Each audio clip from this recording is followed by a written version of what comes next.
Namaste. Welcome to Pinaki Gangopadhyay YouTube channel. So, as promised, we are back uh, today. Due to some technical issue and data, we could not do the yesterday's live stream. So, we are back today as promised, 9 p.m. So, Namaste, Pinakida. Namaste. Uh, we already have a few comments from the audience. As you all know, that BJP has won a landslide election in West Bengal, and people are calling this the Independence Day of West Bengal. So, what do you mean by Independence Day of West Bengal when India became free in 1947?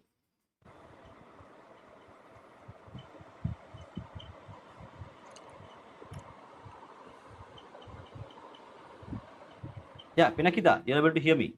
Yeah, I'm able to hear you. Just a second. Yeah. I'm just loading the deck. Give me one second. Huh. So today, when Pinakida is loading the deck, so today we are going to do a detailed post-poll analysis of election results. So that would include a lot of new data which has come up. So I think this will be a very fruitful session where we will do a post-mortem and the future policy decisions which needs to be taken by the BJP government and the West Bengal government. And probably we also take some questions from the audience as well. So stay tuned. This is going to be very informative and analytical session where truly we are going to decipher the pulse of the people of Bengal via data.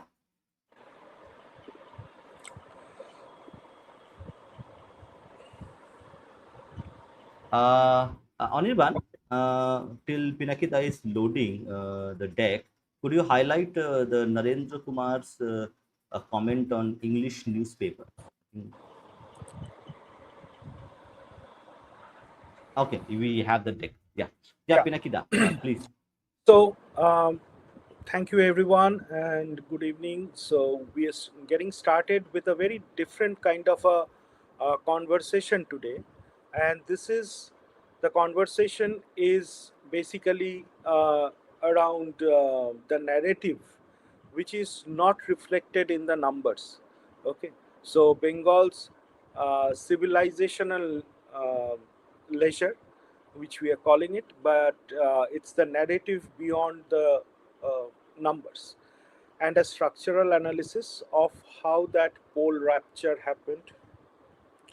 Uh,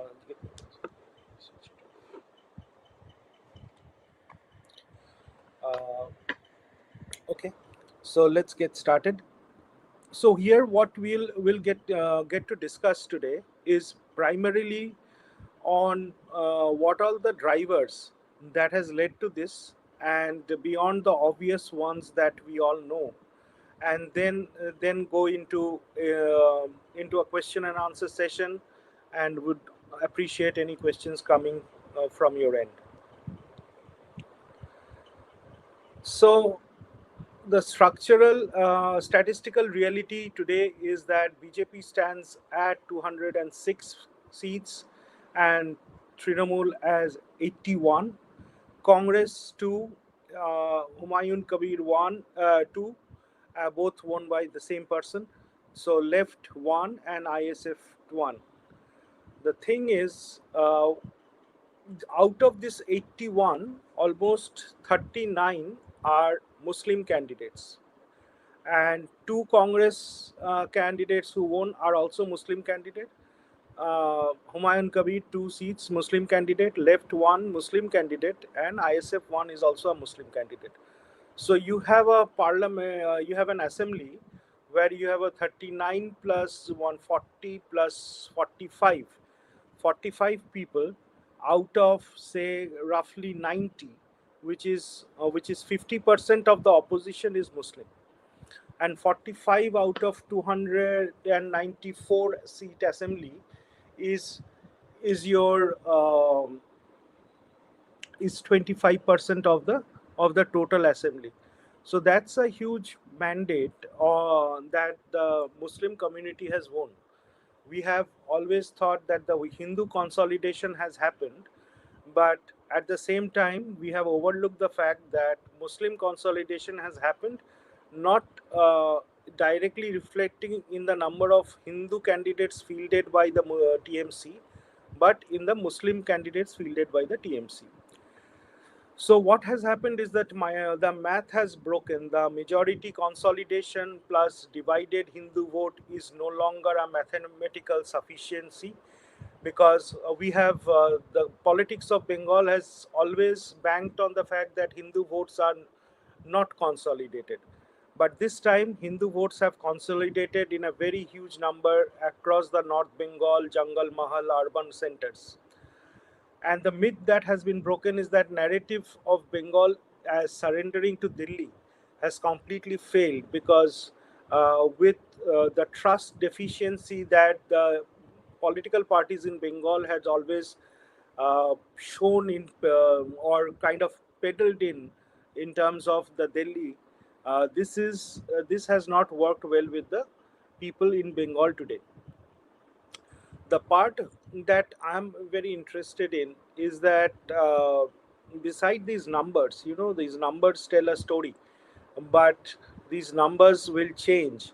But this is the most historic uh, election, I would say, after 2020, after 2014, because in the last 22 years, sorry, 12 years, we have not seen such a huge mandate coming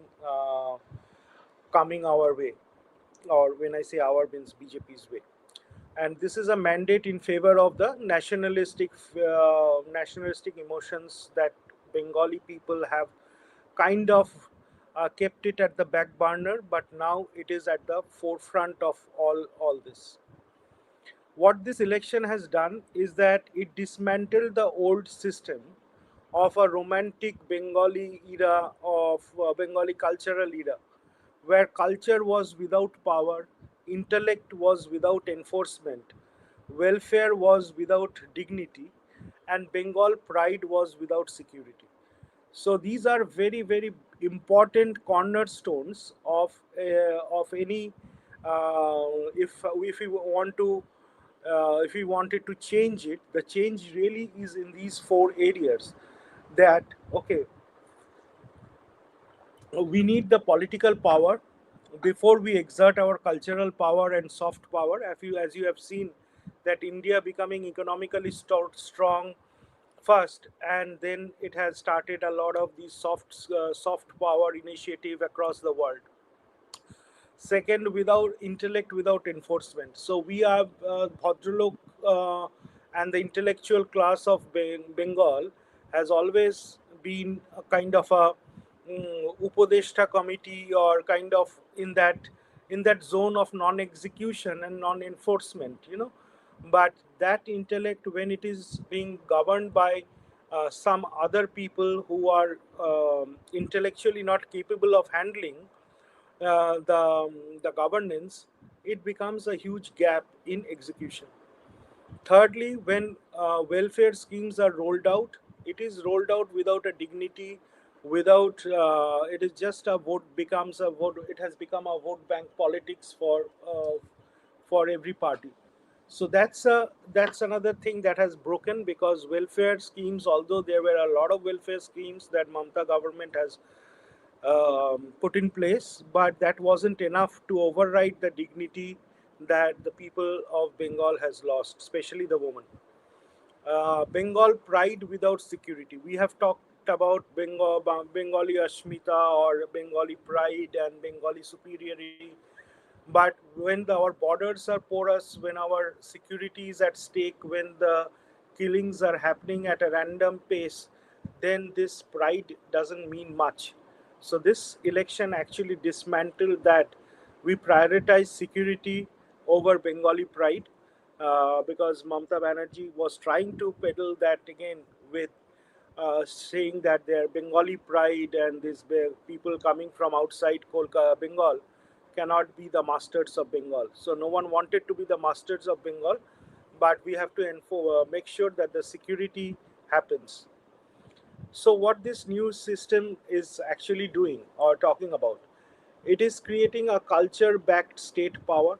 So this state power culture backed, when I say it is the Sanatan Hindutva culture, this is the land of the Hindus primarily, and here the Hindu ethos or Hindu philosophy should come at the center stage. This has happened in this election.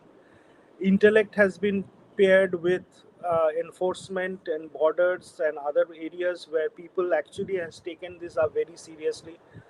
Welfare is not based on, will not be based um on this vote bank, but on equality, justice, and economic disadvantage. Okay, it is not that all women would get a 1500 rupees thing, which we have already guaranteed that BJP will give 3000 to everyone.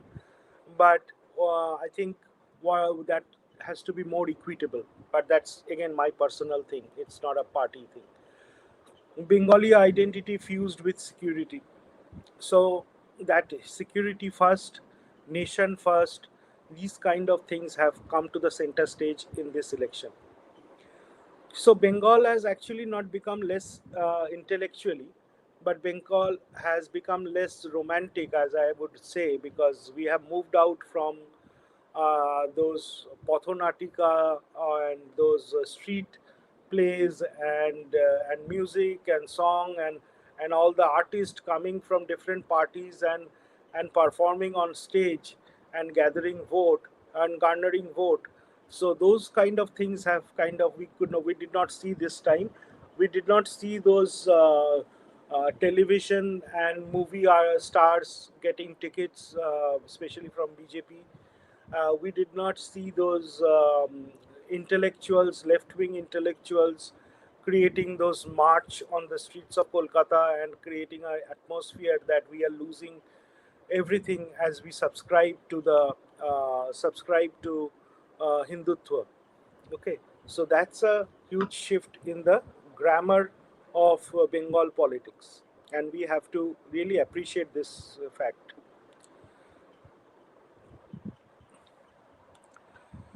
So secularism, we have so Bengalis have actually suffered because of that word secularism a lot more than the rest of the country, because the secularism was not inside in our original constitution. It was introduced by Indira Gandhi during her the period of emergency. So that secularism, and then the avalanche of this left-wing intellectual has actually created a secularism which was kind of taking like the talking about the nostalgia, the Bengal's glorious past, Tagore song, our food, our poetry, and the result was Bengal slowly lost its demographic and territorial security, and we have been blindsided actually politically and intentionally with these and festivals and sports event that actually occupied the imagination of Bengalis for far too long. And this entertainment driven abstraction or entertainment driven distraction of people has been called out this time, and people have not bought into that, and they wanted the real thing to happen on ground. So territorial secularism is now what we will see, where it is driven by numbers, police, borders, land records, and local power.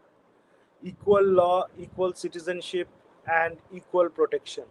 So there is no discrimination, and no taking that softer route, saying, "Oh, you guys are kind of the elite. You guys sing Tagore. Every guy, every household in Bengal has a singer as an artist, and all those things." That actually did a lot of harm to us over a period of time, because that itself would not have done harm, but since we relegated the governance of the state to people who, who has actually broken our trust. So that's the problem there. The thing that is that today the old Bengali people used to be content if their piece was published as an editorial in a newspaper, in a magazine, and all that stuff. But today the Bengalis are checking the voter list. So the checking has changed the dimension. The checking, we are not content with the editorial pieces anymore.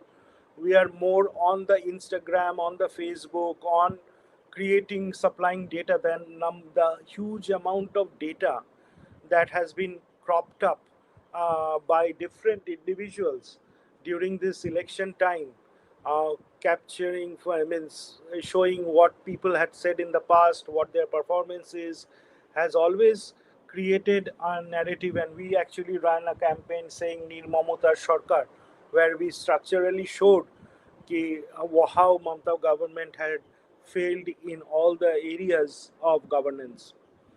The voter realized that culture without power is fragile. A culture without power becomes a museum material, and a civilization without what I would say, will becomes memory. So we cannot live in our memory in our past, but we have to live in the present. And the present dynamics, as we have seen, that there has been a lot of terrorist activities going on in the border states, in the border districts. I'm sorry, border districts, as well as in across the state. The Hindus are not feeling safe. Was not feeling safe until now. So all this has kind of been addressed through this huge mandate. Now the moral authority loss and sustaining a political asymmetry. So this asymmetry is a very, very important subject that I want to draw your attention to, because what has determined the fate of Bengal till now is that the consolidation of secular minority. They come in the garb of a in the with the facade of a secular minority, but basically they are totally religious and totally fundamentalist forces. They come with us that okay, we are a minority, and identity welfare. So because they are a minority, TMC government actually promised them that they will give them OBC reservations, the Muslims or the OBC reservations, I think, which was finally turned down by the court. But that was one of the big promises last time. Fear is human right. So that's another thing that has actually done us a lot of ill over the past years. Minority context, and Hindus were made to be ashamed of their Hindu identity. Consolidation is communal, that's what they have been telling us.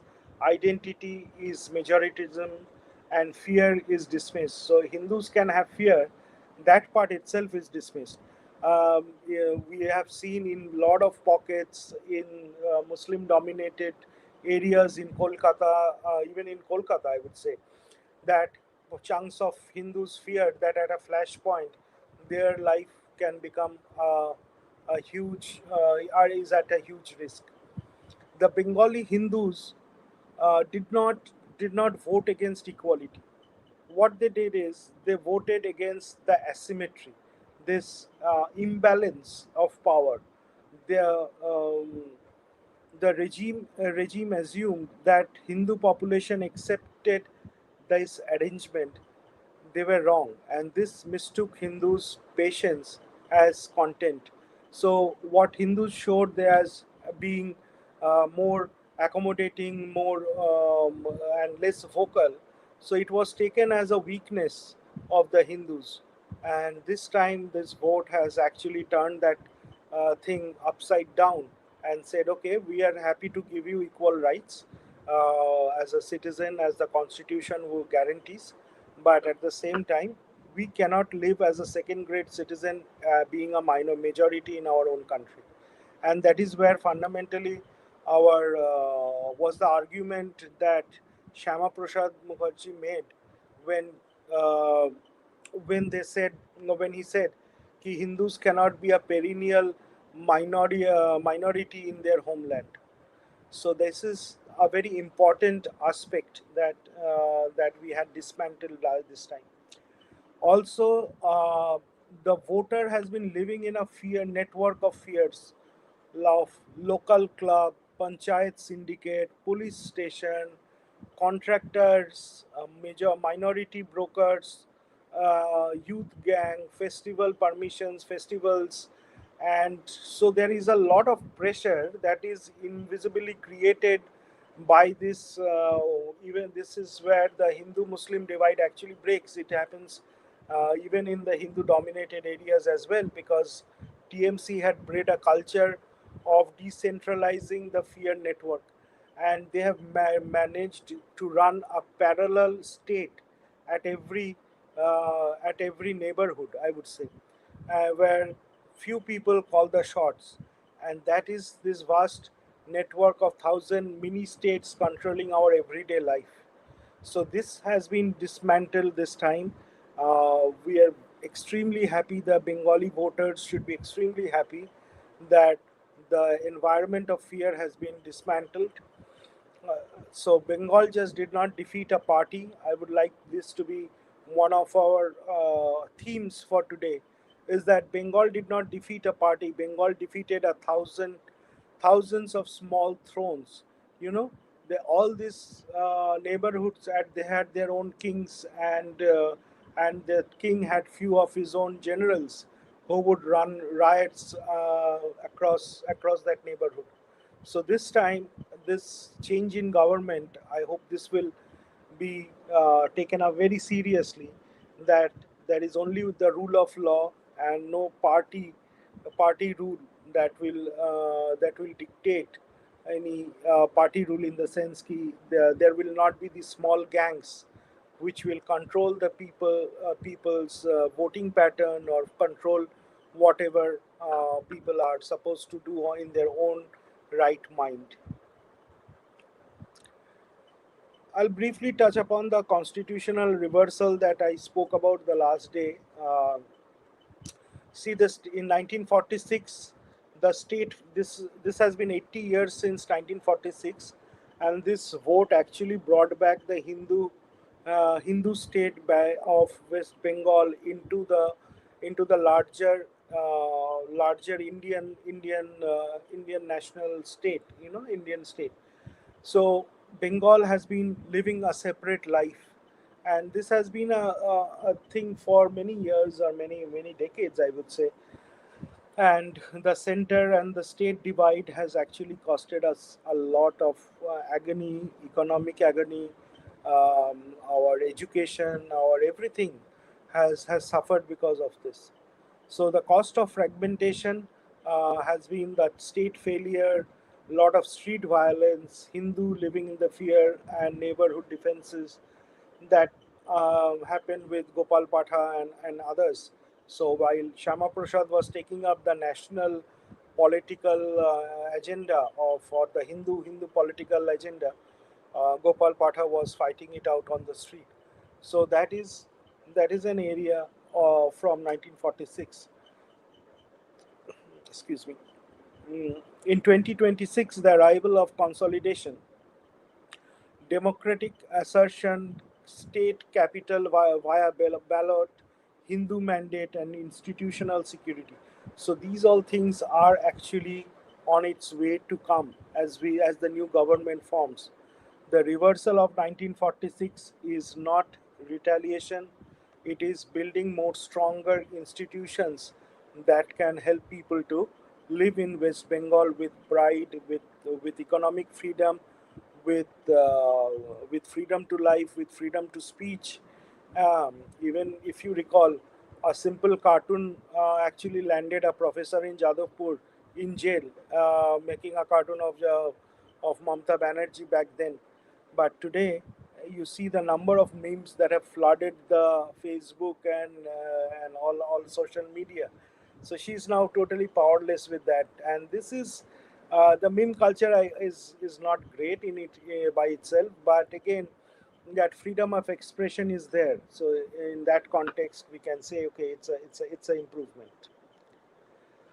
Okay, so the refugee mindset transition from a trauma to a state level force. So we have, say, from 1947 onwards, Hindus primarily living in the East Bengal actually came with a refugee mindset, and that again accentuated in 64 as well as in 71.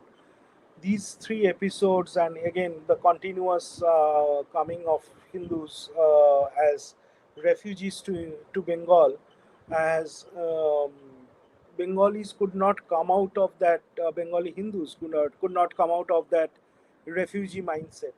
So this is one good uh, setting the record right, that okay, we are not a refugee in our own country, we are the rightful descendants of this piece of land. And decades of absorption into left unions and clubs and TMC patronage has also all made it, that circle of trauma, bigger. The CAA acted as a catalyst and reopened that conversation, you know. And this political mandate is a huge thumping victory, and if we can end it with a uniform civil code, where all people, their right of inheritance, the right to marriage, right to everything is uniform, so that will create a very equitable society. And we look forward to that day when UCC will be introduced in Bengal. Okay, so Hindu refugee carried a specific memory, land lost, temples lost, documents lost, dignity postponed. Partition remained fundamentally an unfinished work in Bengal. You know, we still have that Bengali Hindus until their citizenship, memory, and dignity. So the point here is that partition was supposed to happen on the lines of Hindu Muslim lines, but the fact that Muslims refused to leave this part of the country, and Hindus also stayed back. A lot of Hindus stayed back in Bangladesh during that time. So partition has always remained an unfinished work, and unless that unfinished work is finished, the borders are sealed. The country will not be able to breathe in a proper civilizational ethos, in the proper way that we should be living in.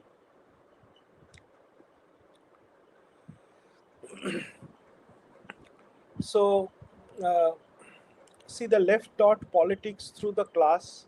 So although they spoke about demolishing the caste system, caste in the sense ki the bourgeois and the haps and the have-nots, but in effect they created that class divide much bigger.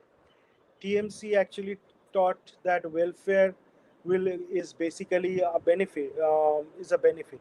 So the haps and the hapless, the resource distribution during Borga movement and land distribution, land reforms in Bengal, actually gave that who owns the resource. The resources were distributed, and then again it was targeted to giving the Muslims a lot of these lands that they now actually occupy today. TMC, on the other hand, thought that okay, benefits, they wanted to buy out their votes through giving out these benefits and beneficial schemes, instead of strengthening the hospitals, government hospitals, government facilities, recruiting doctors. What TMC found it easy is to give them a Shastro Shati card and let them roam around in the city, say from hospital door to hospital door, and seeking like what is for a decent medical treatment. So that they kind of passed on the buck in the name of benefits. In 2026, introduce the civilizational politics. Who will inherit this land? The border fencing, voter roll purification, and I strongly believe there needs to be one more round of that, because still not everyone is every that role is very clean. We also have 25, 26 lakh people whose adjudication is pending, and that has to be cleared up very soon. Um, Stopping this infiltration, stopping this demographic time bomb which can burst at any time. So this demand for modern civilizational statecraft through um, through law and order and demographic um, realism is very very important for all of us.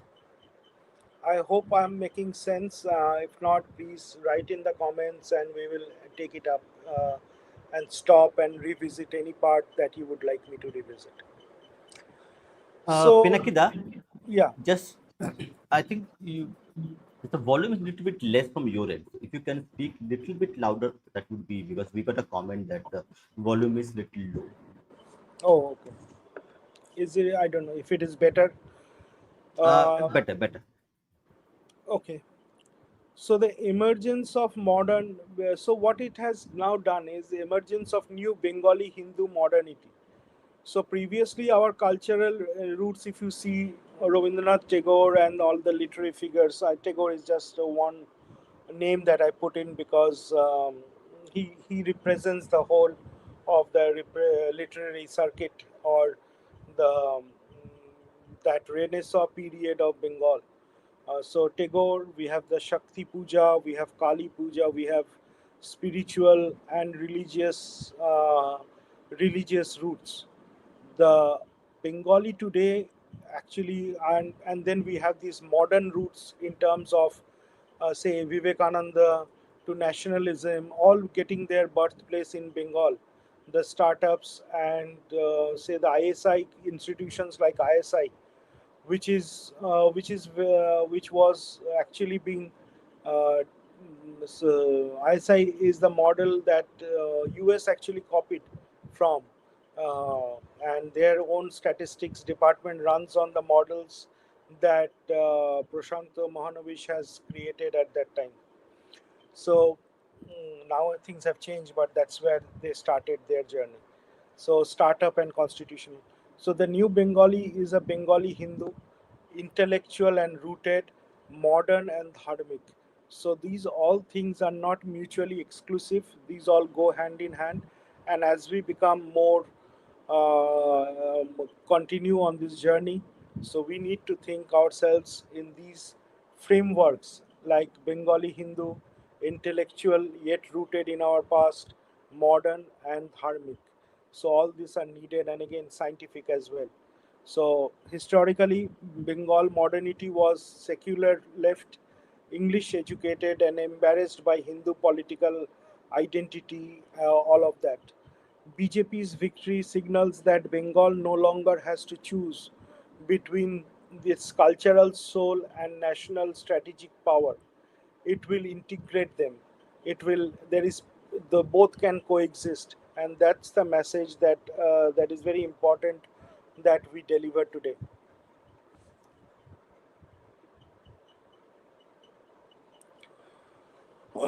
So there are few, the always we are anything that starts any imagination is a imagination is subservient to a language, the vocabulary.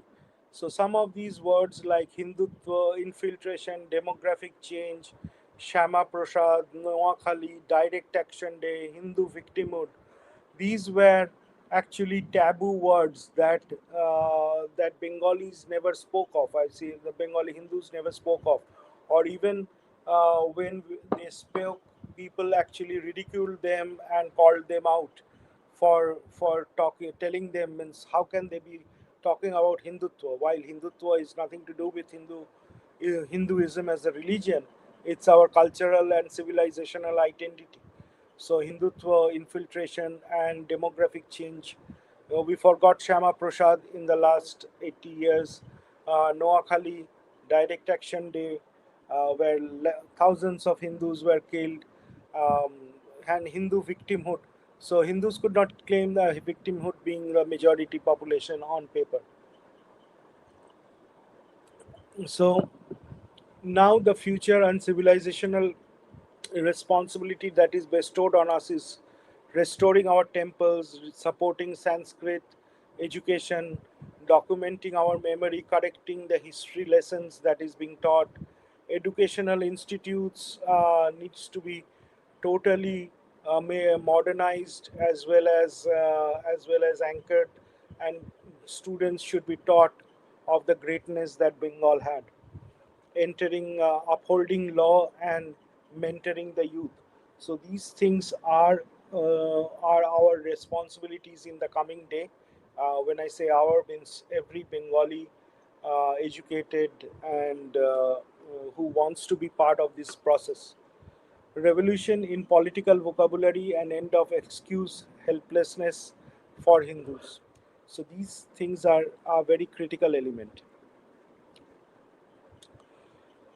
Changing the terms of respectability. This was not a communal voting, this was a civilizational accounting. So let's get this very, very clear. So there was no communal voting, otherwise, there would have been a communal tension immediately after the election has been won. So we haven't seen a single Muslim being attacked by Hindus after this election. If some places where it has any violence has happened, it is between two political parties.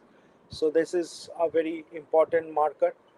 2026 mandate is not about shout, it is about leisure, taking stock of what the Mamta government has done wrong and making sure that she doesn't get another term to continue that wrong against the Hindus, against the state, against the development, against education, against medical facilities, against against every development index, against females, against against diminishing their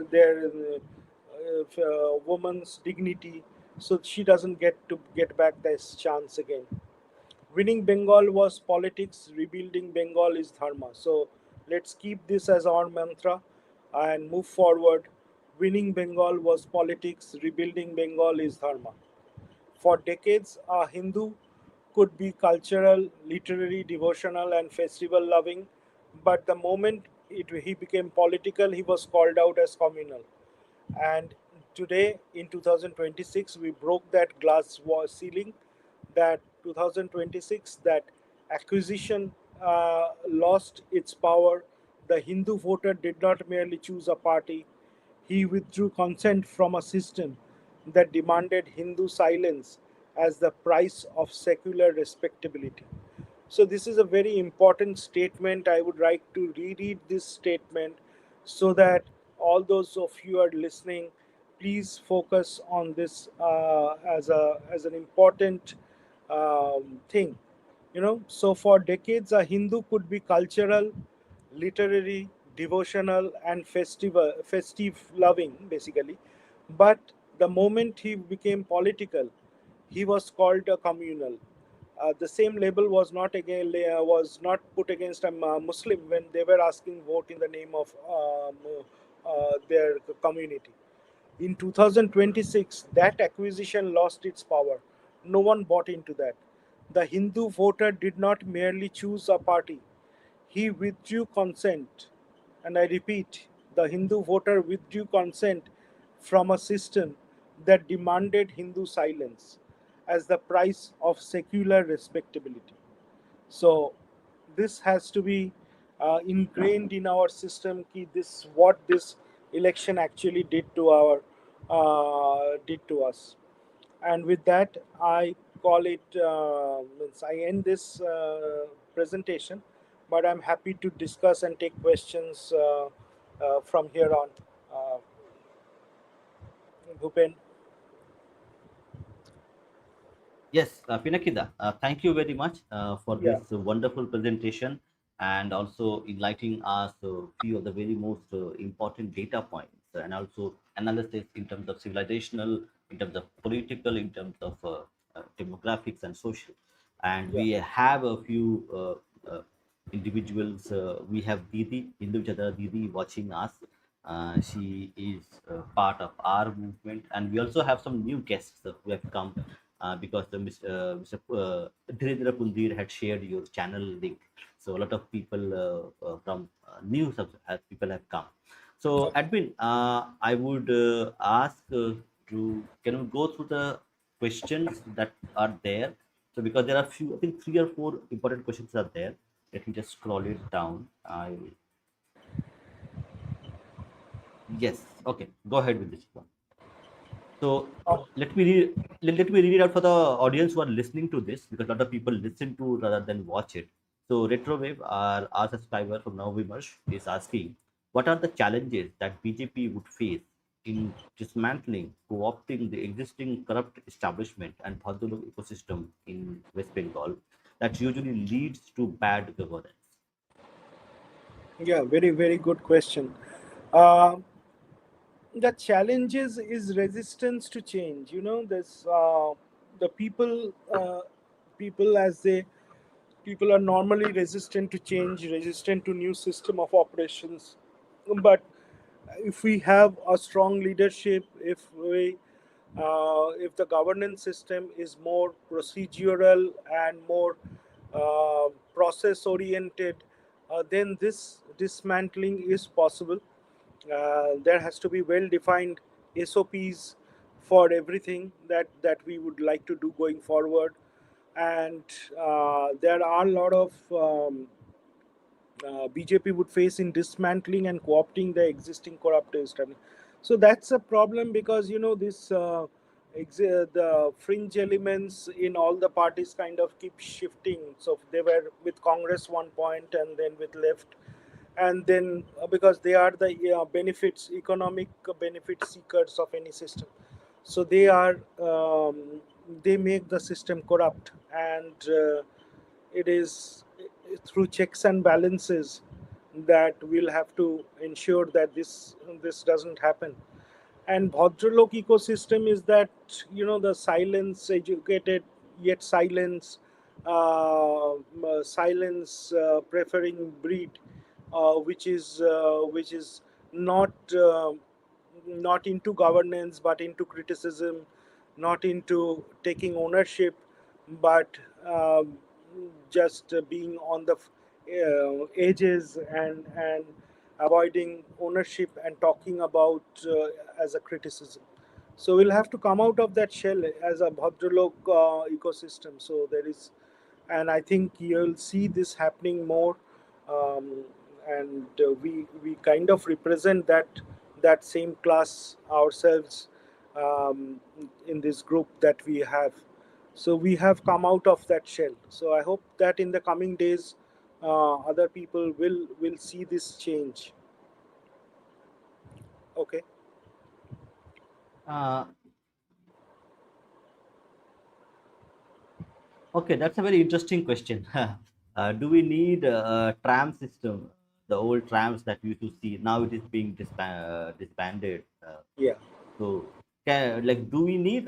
Can we revive the tram system the way we have in Europe, or is it something which is not feasible economically?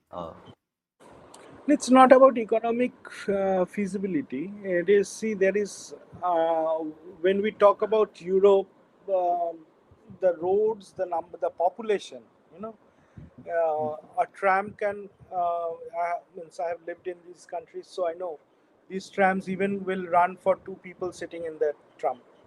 And it is totally, you buy a daily ticket and you can hop in, hop out on any public transport you want for that 24 hours. But trams are good, and the thing is that we don't have the ratio to land to road ratio in Kolkata is very less, and with an amount of population and a slow moving tram is actually creates a congestion. But if trams can be, if separate freeways and separate like a circular rail network that we used to have, it still has, but we haven't, the Calcutta hasn't leveraged it well enough anytime. So the whole city has a circular rail, but that circular rail is not being used at all. So I won't say at all, but very not much people do it because it's not efficiently run. So if we can think of that kind of a system, and trams over there or whatever, trains, so that would benefit more. And basically, where this gap is, it's a connectivity. So you can reach from point A to point B, but if you have to go to from to another area, then you don't have the means that you will can. So in Europe and other places where everything is connected, so you go from a tube, you could reach one place, you then hop on to a green line or a red line, and then can reach any part of the city. But here it is that connectivity is not there. So it is just one stretch. Say till now, the metro rail ran from Goria till Damdam, or yeah, Damdam, now the Khineshwar. But then now it was added till Howrah. But then there is a patch which is still in Salt Lake, which is not connected. So what do? It makes it very inefficient to operate. Yeah, so let me chip in few words on my end as well. So the trams in you see in European countries, they are not they are for tourists who are visiting the places. They are not a mass moving transport system. So it's a kind of a, we say, a nostalgia which trams have because of low population density, and they have better infrastructure. In Kolkata, in some places like Dalhousie and other places where you can maybe let's say in Victoria Memorial, you can run a tram as tourists come there. So, but not as a mass transport system. So it is not feasible right now. Maybe later when Kolkata has a lot of investment, it will come in with the BJP government, that it can be revived, but not currently. It is not possible. Yeah, put that question. That's a very yeah. So now we have a new subscriber, Mr. Narendra Sharma. Thank you for coming to us. Thank you for subscribing to Pinaki Gangopadhyay channel. Uh, so he has a question that do we have any nationalist English newspapers widely read in Bengal? And that is Yeah, actually nationalist in the way it means, not left leaning, or we will say Unupranito media. unfortunately, yeah, there isn't any nationalistic newspaper in Bengal, but Statesman kind of does a balancing act well, better than others, I would say, um, in terms of impartiality. But other newspapers, I can't. They have a real political bias towards the ruling party, because these newspapers are all run on government ads. So because newspapers don't make money today, so it's all run on government ads, and they cannot kind of rub the government in a wrong way with their editorial and with their thing. So unfortunately, there is none. But again, this is a good time, and I think this is a good suggestion actually. Bhupen and Anirban, we can start take this up at least as a digital newspaper, if not as a physical newspaper. You know? Yeah, yeah. So, and one more thing, can you put up the Usha app? I think it's important. On your part, can you put that Usha app link, and I also share the screen as well. So, like, we are not running a newspaper as of now, which is nationalistic, but we have a app called Usha app. So there, it's a kind of soul of Sanatan where you will be able to. It's an unfiltered video platform that we are building. Pinakida has taken that initiative. You can scan the QR code, and also you can. I have pinned that link. You can copy paste and just install it on your devices. So you will find a lot of nationalistic spiritual content there. We are building the platform, so we will request people to just install it and watch few videos. But we are going to add hundreds of hours of content, political, non-political, spiritual content there in that platform in coming days and Yeah, months. yeah, and Yeah. we want. I would like to emphasize that Usha, the idea of building Usha is to see. We are at the mercy of these social media platforms algorithm, and whenever a Hindu content is uploaded on any of this YouTube or your Facebook, and they kind of flag it, and a lot of people kind of flag it and report on it as communal and all that, and their viewership comes down. So we wanted to create a safe space for Hindutva nationalist conversation, and so that not only our generation but our kids also gets to know exactly what is there. The good part of Usha that we have done, and sorry for me saying it good myself, but the good thing that we have done is we created a AI engine trained on Sanatan Dharma. So it's a Google, or sorry, it's a Chat GPT. Think of it like a Chat GPT, but it's our it reports, or it output is flavored, or inferences are drawn from Sanatan Dharma text. We have trained models on that, and that would be a huge game changer for your younger generation who would like to connect and has these lot of questions. So it is also your coach. It's a guide. It's called Maharshi AI, Usha Maharshi AI. So you'll find that on the app.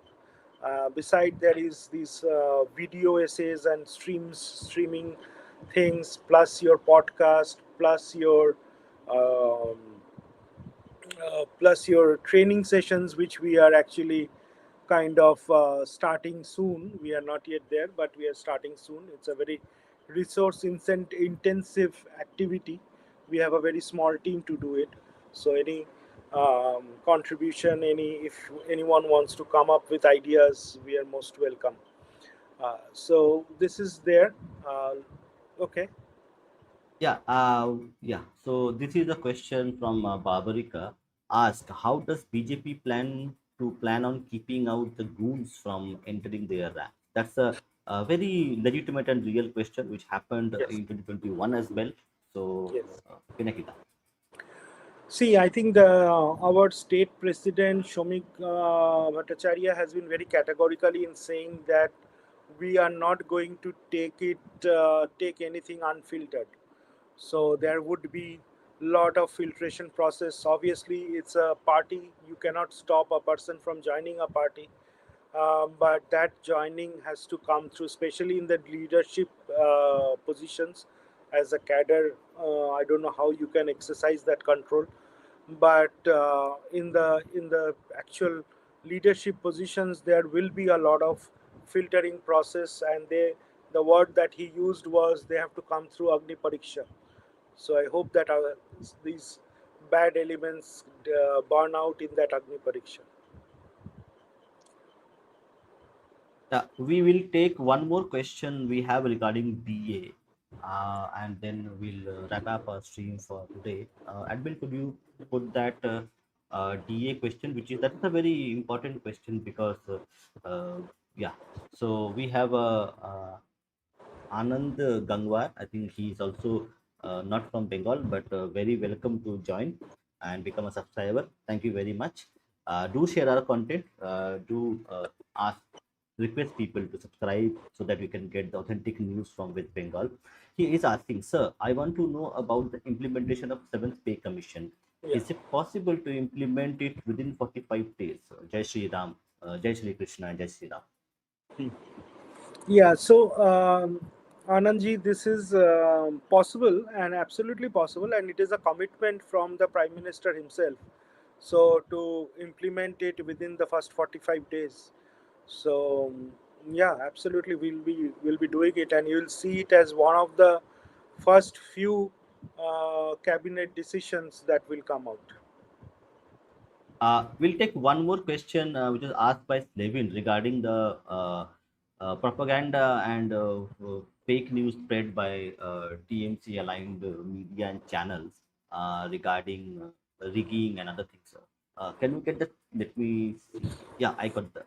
Okay. Put Slevin's question there. I'm just putting it on the private chat. Just put it there. This is the last question we'll take. So he says, Didi says CCTVs were offline for 6 hours in 100 constituencies.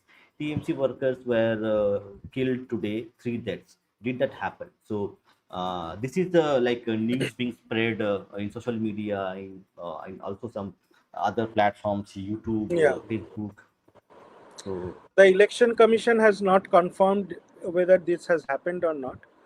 But one thing that I would like to say on a lighter note is that uh, mm, Mamata Banerjee has complained of all these things, these irregularities, and moved to Supreme Court, as I hear. And Supreme Court has granted her plea and cancelled the Bengal election. You know, and has there will be a repoll of the entire West Bengal election in 2031. So that's all we can say. So election commission and Supreme Court agreed that there will be a repolling on 2031. So just 5 years down the line. So all these things will be sorted out, I guess. It's always yeah, crying foul after a losing, being a bad loser. Doesn't help the image of Bengal. She should be more concerned about the image of Bengal rather than saying all these things. thank you, Pinakida. We finish Yeah, on a lighter note, on a yeah. very, very political meme indeed, political meme which is Actually, going around. this came from one of my friends, so credit to him. Yeah, Yes. So thank you again very much, Pinakida, for your yeah, time, for this yeah. wonderful presentation. I think a lot of people who watched Hope it would have everyone, been yeah, enlightened. it added value. It We spoke something different, right? Rather than who won in Murshidabad and who won in Malda.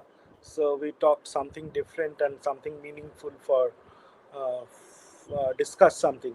So if there are questions, do reach out, do post your comments, and maybe is there a way that people can comment later on and I can respond?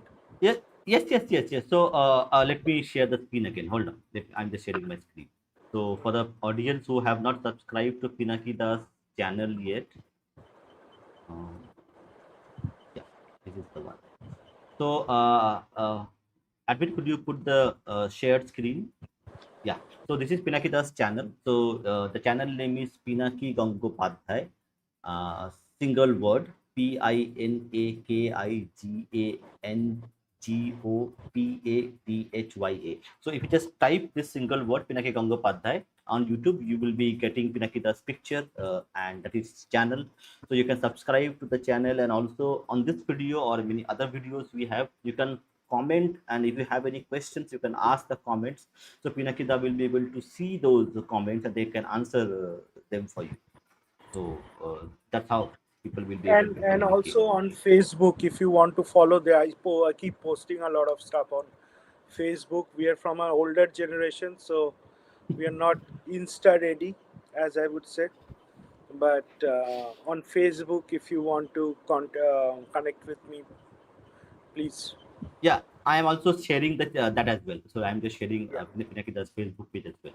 So Pinakida's Facebook ID is Dear Pinaki. So DEARPINAKI. yeah, So facebook.com/Dear Pinaki, that is Facebook ID. So there also you will, I think Pinakida is more active on Facebook than YouTube. yeah. We But are the I think older generation, so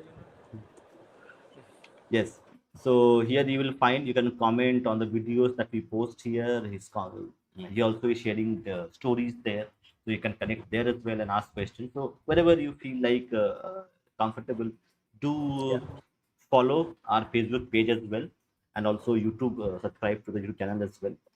So that's it for today. I think we yeah. are on time. We are 10 on p.m. time. We are finishing. Thank you, everyone, and really appreciate your time, Anirban. Thank you there for being there, Bhupen. As always, you're a superstar. So, thank you so much, and thank Yeah. you everyone for listening in, and all those who will listen into this, listen into this on a recording. So do subscribe, do get in touch. Let's build an ecosystem where a good conversation is more valuable, and today it is rare, so it's spread that word with your friends and let us build that community. So Thank you. Jai Shri Ram, Jai Vande Shri Ram. Mataram, Joy Ma Vande Kali. Mataram. Bharat Mata ki jai.